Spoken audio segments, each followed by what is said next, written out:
Welcome back. Former President Obama drawing a red line in 2012 when it came to Syrian chemical weapons, but now President Trump is the one taking decisive action.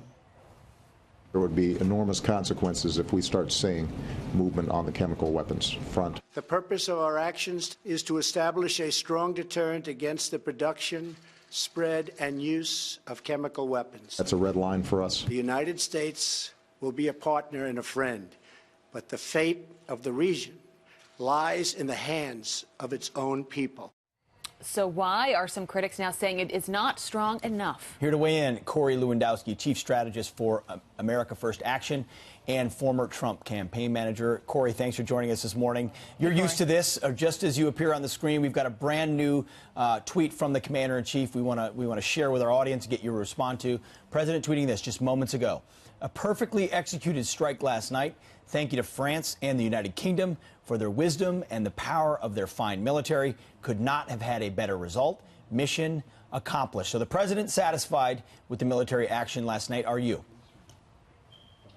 Well, you know, Pete, I think the American people wake up today and people around the world wake up and thank the United States, Great Britain, and France for standing up to a brutal dictator who is killing his own people with chemical weapons. And they are thankful that the American people and this president is not the previous administration. We have now seen on two separate occasions the United States is responding when a brutal dictator decides to kill his own people. There are repercussions. And what we've seen is we are the greatest military in the world. The precision with we acted last night and early this morning shows exactly why we are the greatest superpower on the earth, and that partnering with the United States and France was a very important process for us to demonstrate to the world we are in this together. Well, not everyone agrees with you, Corey. One TV host, Rachel Maddow, saying last night, if you have a chaotic White House, then you can't actually have a proper national security strategy. Here's a little bit of what she had to say last night. There are national security consequences to having a presidency that is as chaotic as Mr. Trump's presidency, even if the tail is not wagging the dog, even if you give the president every benefit of the doubt. What else is going on in the president's life right now unavoidably creates a real perception around the globe that that may have been part of the motivation.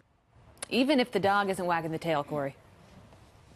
It's amazing because you saw our Secretary of Defense joining with the other secretaries from around the world to talk about the military strike. This was well thought out. It was well planned. It was perfectly executed. This is not something that was done on a whim. This is not something that was done in reaction overnight. This is something that was planned and executed. Our military was there. They knew exactly what the targets were. This was a limited strike scope. And look, the liberals can discuss this all they want. The reason we're in this situation with Assad is because Barack Obama drew a line in the sand, which meant nothing. There were no teeth behind it. The chemical weapons, which were supposed to be a red line in the previous administration, meant nothing. And we're here today, and people lost their lives in Syria because the previous administration did nothing to prevent it from happening. Corey, let me ask you, so President Vladimir Putin responding today, of course, attacking the United States for their action.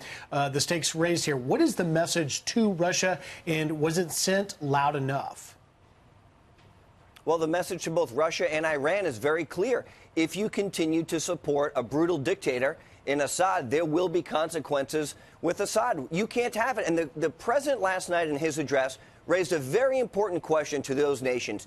Do you want to be nations that support the killing of innocent men, women, and children? And it doesn't matter who you are. Nobody can support that. We cannot have genocide. And I think those nations have to look deep within themselves to say, do we want to continue to have a relationship with Assad? And if so, what are the consequences for us? And this president was very, very clear last night.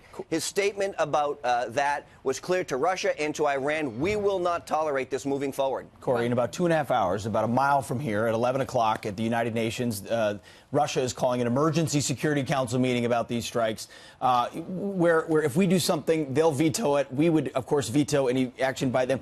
Is the UN, the international community, even a viable player? I mean, the president's been a critic of that body for a long time. Or is this ultimately the reality that if America doesn't lead, nothing gets done? Look, I love the work that Ambassador Nikki Haley has been doing at the United Nations. She has made us tough again. She's made us strong again inside that organization. But let's be clear, if it is not for the United States partnering with Great Britain and France last night, we don't know if there'd be another chemical attack. We don't know if there is going to be another chemical attack in Syria. But what we do know is that Bashar al-Assad is going to have consequences if he continues to kill his own people, innocent men, women, and children. That cannot be acceptable, regardless of what the UN's position is. I know that Russia has a seat on the Security Council. Vetoing any position that the UN puts forward is not going to stop us from preventing a brutal dictator from killing his own people. Yeah. All right, we'll leave it there. Corey Lewandowski, always good to see you. Thanks, Corey. Thanks, Corey. For being with us. Thank you.